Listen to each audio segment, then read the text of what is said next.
बेदों वाला मांसाहारी पक्षी, गाय और बछड़े का दर्द,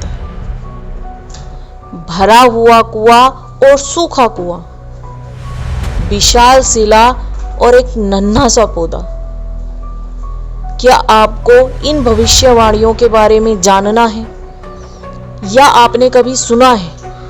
आज हम बात करेंगे कलयुग की वो भविष्यवाणियां जो 5 पांडवों ने पहले ही जान ली थी। तो बने रहे हमारे साथ, क्योंकि हम ला रहे हैं उपनिषदों में छिपी एक और कहानी जो शायद आप में से किसी ने नहीं जानी। ये है उपनिषद वाणी। महाभारत का महाविनाशकारी युद्ध समाप्त हो चुका था। कुरुक्षेत्र की भूमि अब शांत थी और हस्तिनापुर के सिंहासन पर धर्मराज युधिष्ठिर विराजमान थे। परंतु समय का चक्र कभी थमता नहीं। द्वापर युग अपनी अंतिम सांसें ले रहा था और कलयुग दबे पांव आने की तैयारी कर रहा था। और कुछ ऐसी घटना घटी कि 5 पांडव और 5 भविष्यवाणी की कहानी हमारी उपनिषद में लिखी गई। शायद ये कहानी बहुत ही कम लोग आप में से जानते होंगे, लेकिन जो नहीं जानते वो रुके और जाने कि हमारे पुराण क्या कहते हैं। एक शांत संध्या भगवान श्री कृष्ण ने 5 पांडवों को अपने पास बुलाया। उनके चेहरे पर एक रहस्यमयी मुस्कान थी। भगवान श्री कृष्ण ने कहा, पांडवों, आज मैं तुम्हें एक विशेष प्रयोजन से वन में भेज रहा हूं। तुम 5 अलग अलग दिशाओं में जाओ। वहां तुम्हें जो भी विचित्र, अद्भुत या समझ से परे दिखाई दे, उसे देखकर लौट आना। उसका मर्म मैं तुम्हें यहां समझाऊंगा। भगवान श्री कृष्ण की आज्ञा शिरोधार्य कर 5 पांडव वन की ओर निकल पड़े। उन्हें नहीं पता था कि आज वे केवल वन नहीं बल्कि भविष्य के गर्भ में झांकने वाले हैं।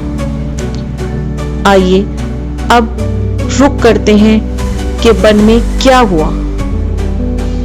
युधिष्ठिर का विस्मय, यानी कि जब युधिष्ठिर कुछ अजीब देखकर वहां रुक जाते हैं, कुछ विचित्र, कुछ अद्भुत, और लौट आते हैं। धर्मराज युधिष्ठिर चलते चलते घने जंगल में पहुंचे। वहां उन्होंने एक ऐसा दृश्य देखा जिसने उनकी बुद्धि का चकरा दिया। सामने एक विशालकाय हाथी खड़ा था, लेकिन वह सामान्य नहीं था।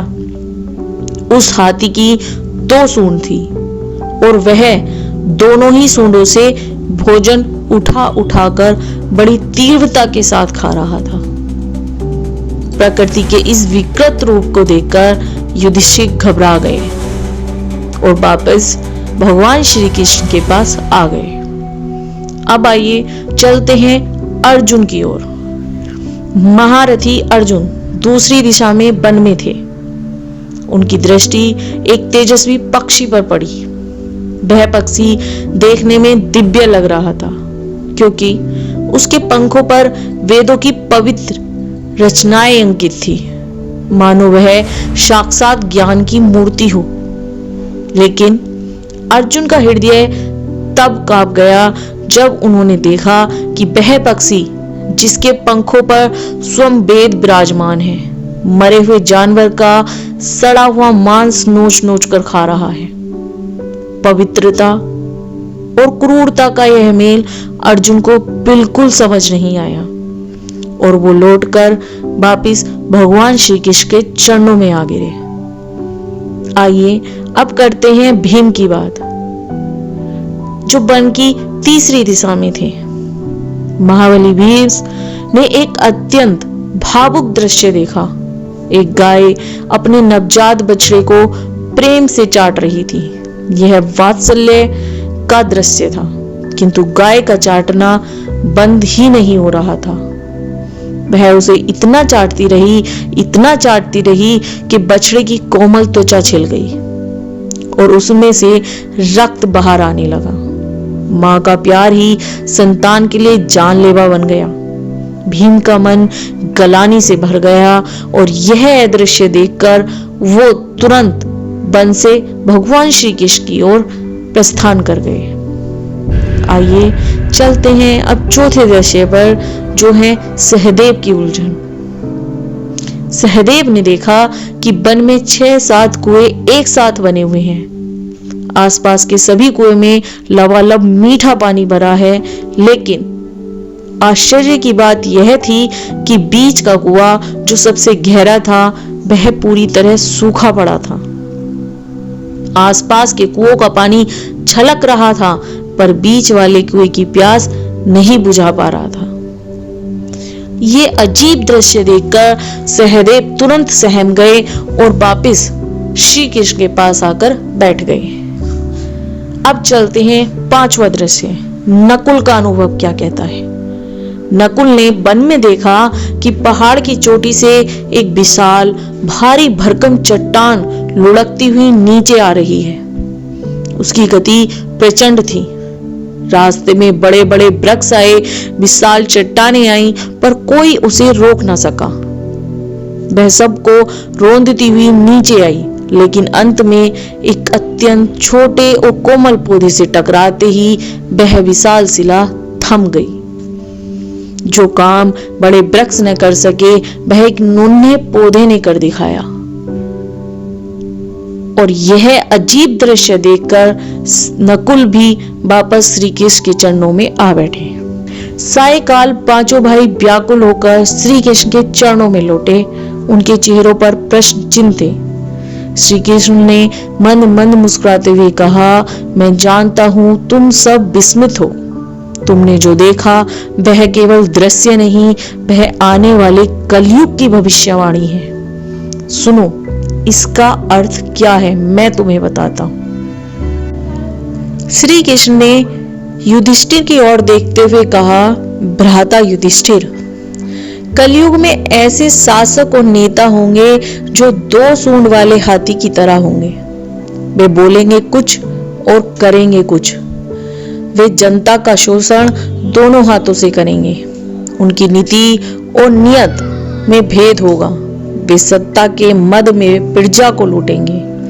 इसलिए हे धर्मराज युधिष्ठिर, तुम अभी धर्म पूर्वक राज्य कर लो, क्योंकि भविष्य कठिन है। अब श्री कृष्ण अर्जुन की ओर मुड़ते हैं और बोलते हैं, पार्थ, कलयुग में ऐसे लोग होंगे जो बाहर से बड़े धर्मात्मा, विद्वान और संत दिखाई देंगे। उनके मुख पर वेद और शास्त्रों की बातें होंगी, किंतु उनके मन में लोभ और वासना का मांस भरा होगा। वे धर्म का व्यापार करेंगे। उनकी दृष्टि ज्ञान पर नहीं बल्कि पराई संपत्ति की ओर भाग लेगी। धीरे धीरे ये बात कहते हुए उन्होंने मोह के बंधन का अर्थ भीम को बताया। भीम को समझाते हुए गोविंद बोले, ब्रकोदर, वह गाय कलयुग की उन माताओं और अभिभावकों का प्रतीक है जो अपनी संतान से अंधा मुंह करेंगी। वे प्रेम के नाम पर बच्चों को इतना जकड़ लेंगे कि उनका विकास ही रुक जाएगा। वे बच्चों को संघर्ष नहीं करने देंगे, जिससे वे कमजोर हो जाएंगे। यदि किसी का पुत्र धर्म की राह पर जाएगा तो वो रोएगा। यह प्रेम नहीं, मोह होगा जो संतान का विनाश करेगा। अब बात आती है सहदेव ने देखे हुए सूखे कुएं की। कृष्ण ने कहा, सहदेव, वे भरे हुए कुएं उन धनी लोगों का प्रतीक हैं जो विवाह, उत्सवों और दिखावे में लाखों करोड़ों लुटा देंगे। मदिरा और व्यसन में धन बहेगा, लेकिन पास ही यदि कोई भूखा या जरूरत होगा, जैसे कि सूखा कुआं होगा, तो उसे एक पैसा भी नहीं देंगे। अपनों में लेन देन खूब होगा, पर मानवता प्यासी मर जाएगी। अवश्य है, किंतु अब बारी आती है उस शिला और एक नन्हे पौधे की। अंत में नकुल की ओर देखकर श्री कृष्ण की आंखें चमक उठती हैं। वो कहते हैं, नकुल, उस तुमने कलयुग का एकमात्र समाधान देखा है, वह गिरती हुई शिला मानव के पतन का प्रतीक है। कलयुग में इंसान का चरित्र तेजी से गिरेगा, उसे न धन रोक पाएगा, न सत्ता, न बल और न ही बड़े वृक्ष, किंतु हरि नाम का एक छोटा सा पौधा, कीर्तन का एक कोमल बीज उस गिरते हुए अस्तित्व को थाम लेगा। हरि नाम बोलो। जय जय सिया राम, जय जय श्री कृष्ण।